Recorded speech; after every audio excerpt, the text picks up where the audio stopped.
Bonsoir à tous, bienvenue dans cette nouvelle AGP, l'agence Goldpress a une dépêche pour vous.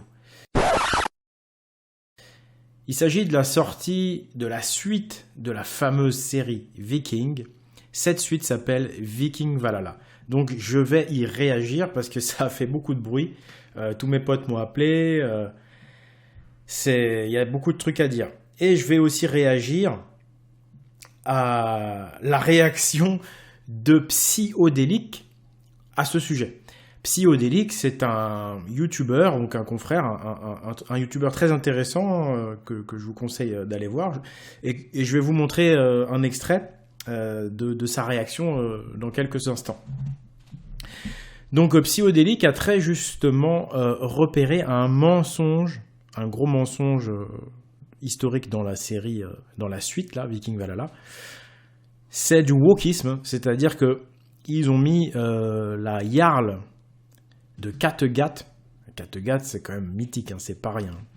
La Jarl de Kattegat est une noire.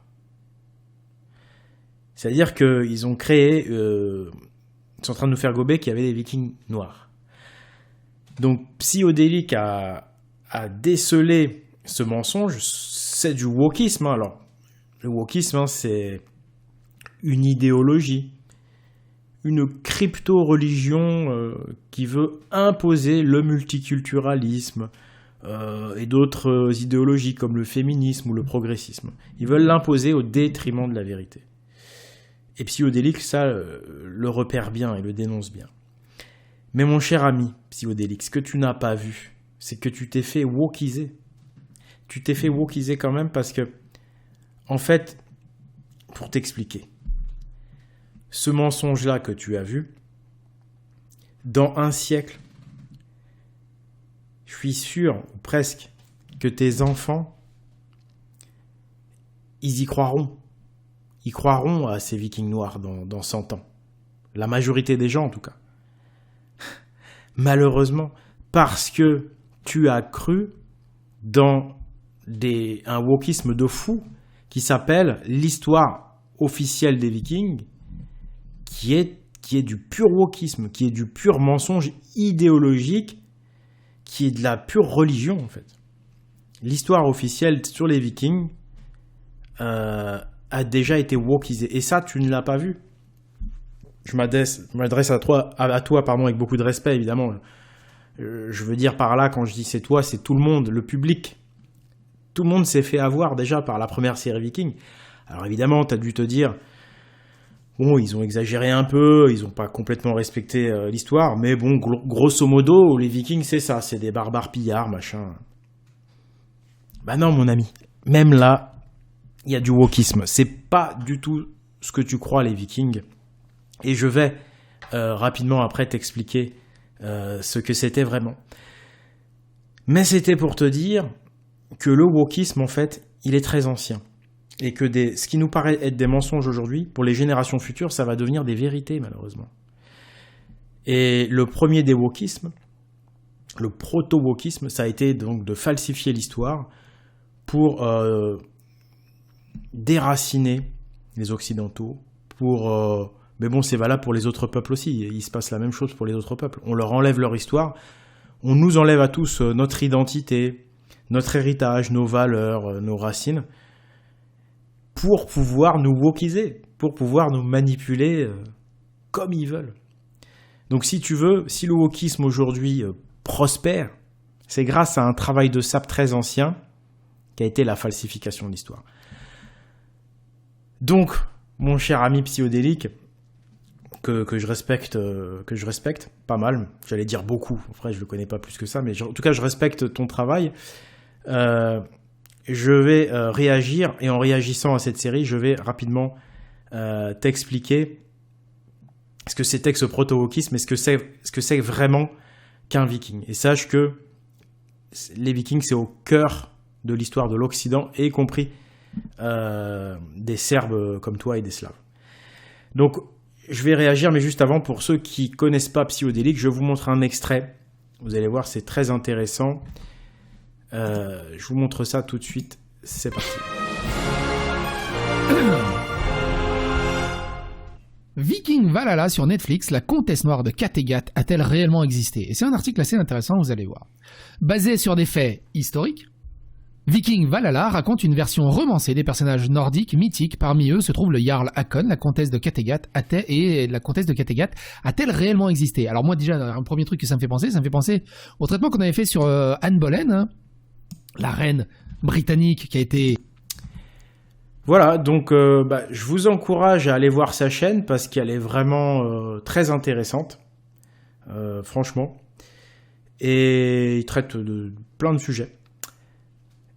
Et maintenant, donc, je vais réagir, moi, à la fois à la série Viking Valhalla, mais aussi à l'histoire officielle des Vikings que tout le monde a gobé dans la première série Viking. Tout le monde s'est dit, bah oui, les Vikings c'était ça. Mais non, vous vous êtes tous fait wokiser déjà. Avant même la Viking noire du 2, vous êtes fait wokiser avant déjà. Donc pour ce petit debunk, cette petite réaction, je vais m'aider donc de mon site internet espritviking.com où j'ai rédigé un article. Viking Valhalla, la désinformation sur les Vikings à son paroxysme. Donc tous mes amis m'ont appelé, ils m'ont tous dit je suis dégoûté, j'ai envie de vomir. J'ai entendu aussi j'ai pas réussi à aller au-delà du 3e épisode. Moi franchement j'ai pas été au-delà du second. Donc voilà, ce nouveau volet de la série Viking, rebaptisé Viking Valhalla, sorti sur Netflix le 25 février. En plus du wokisme, en fait c'est pas intéressant à regarder. C'est fade, c'est même pas divertissant. C'est-à-dire que si le premier volet ne faisait que reprendre naïvement l'histoire officielle, écrite par le lobby chrétien, c'est-à-dire que cette histoire officielle est un détournement total sur ce qu'étaient vraiment les Vikings. Mais bon, dans la première série, si vous voulez, ils avaient repris naïvement l'histoire officielle. Ils étaient conformes à cette histoire falsifiée, parce qu'elle est falsifiée par nature, cette histoire, faut le comprendre.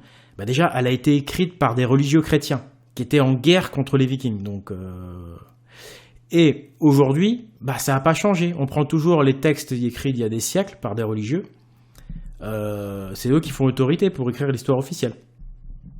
Et encore aujourd'hui, malgré la fin de l'obligation religieuse, et malgré l'arrivée, très tardive certes, de la laïcité. C'est-à-dire que la laïcité, c'est pas 1789, elle a commencé à s'appliquer qu'à partir, grosso modo, de 1905. Et aujourd'hui, ça fait déjà une bonne vingtaine d'années que la laïcité, elle donne des signes de faiblesse. Pour pas dire qu'elle se fait marcher dessus.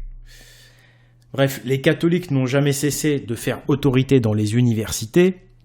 Le lobbying dans la science historique est devenu le sport national chrétien, depuis le début de la laïcité, en 1905. En gros, les curés, ils se sont reconvertis. Mais ils ne sont pas reconvertis en païens, en vikings, ils se sont reconvertis en historiens et archéologues. Voilà pourquoi on a toujours une histoire qui est une propagande chrétienne, assez grossière et ridicule d'ailleurs dès qu'on commence à s'intéresser sérieusement à l'histoire. Ce que je fais maintenant depuis que j'ai commencé sur YouTube, c'est-à-dire depuis 5 ans. Et évidemment, tout ce que je vous dis est prouvé, regardez les films derrière, etc. Donc, ensuite, qu'est-ce que je vous dis? Ça, je préfère pas le dire sur YouTube, parce que sur YouTube, il y a trop de gens qui écoutent, on peut pas forcément tout dire, on pourrait peut-être, mais je préfère le laisser dans l'article, vous irez voir si ça vous intéresse. Mais donc, pour vous expliquer grosso modo qu'est-ce que c'était qu'un viking, par définition, c'est un justicier. C'est un justicier odinique, c'est-à-dire que sa tradition, c'est celle des dieux, Odin, etc.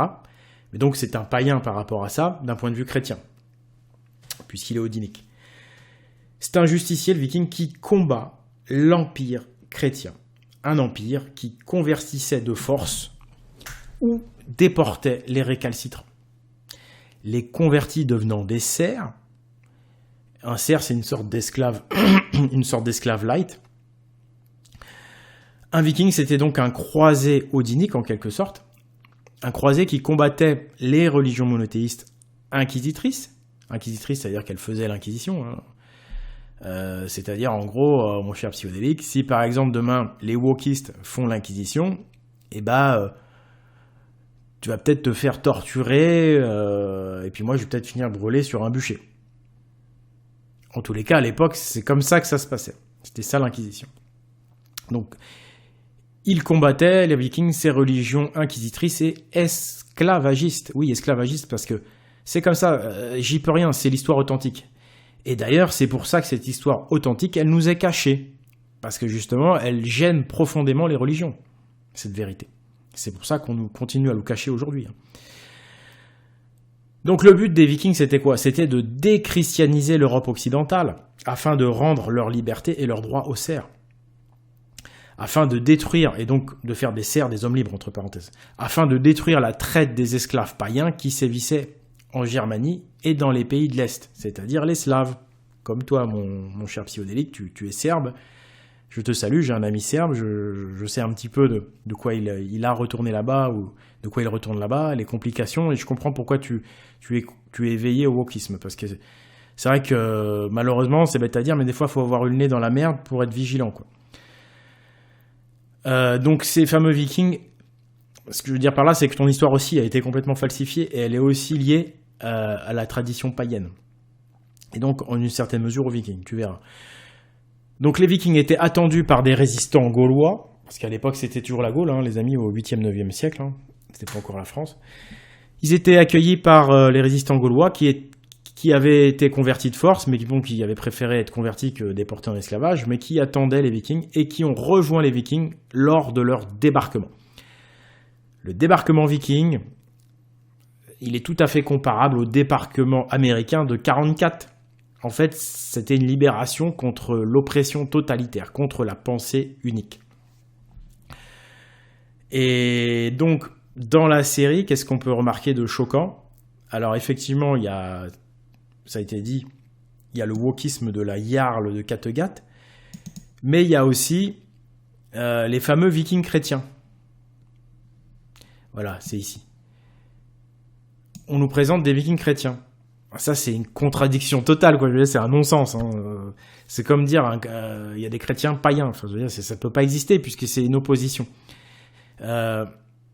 Donc, on nous présente des Vikings chrétiens, mais en plus, ils font la chasse aux païens. C'est-à-dire, c'est des Vikings inquisiteurs.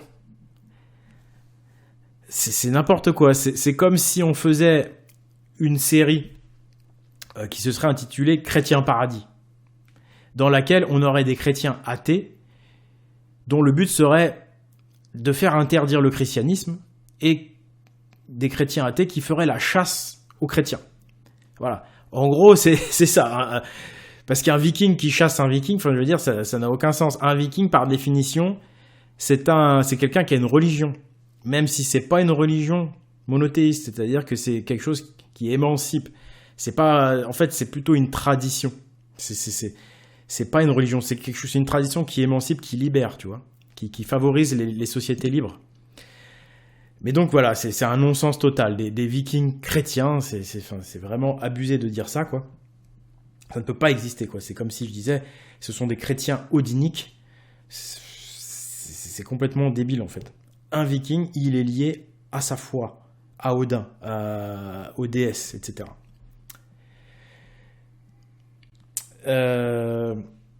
Voilà, donc c'est du n'importe quoi, même sur le plan du divertissement pur. Je crois que même les fans de la première série qui connaissent pas la vérité, qui connaissent pas mon travail, n'apprécient pas non plus en plus. Mais concernant donc ce que je viens de vous dire sur la vérité historique, et donc je suis en train de déwokiser en fait, même j'arrive à déwokiser Psychodélique, c'est fantastique, voilà. Je vous rappelle à tous que tous ces faits que je vous dis là, ils ont déjà été démontrés, mais qui seront démontrés encore mieux dans un prochain film que je vais sortir. Parce que oui, je sors des films. Alors, c'est des films gratuits, des films documentaires que tu peux retrouver sur ma chaîne YouTube. Mais sachez que j'ai déjà tout démontré donc, dans des précédentes vidéos et dans mon livre Notre-Dame d'Odin, qui est une référence concernant cette période historique.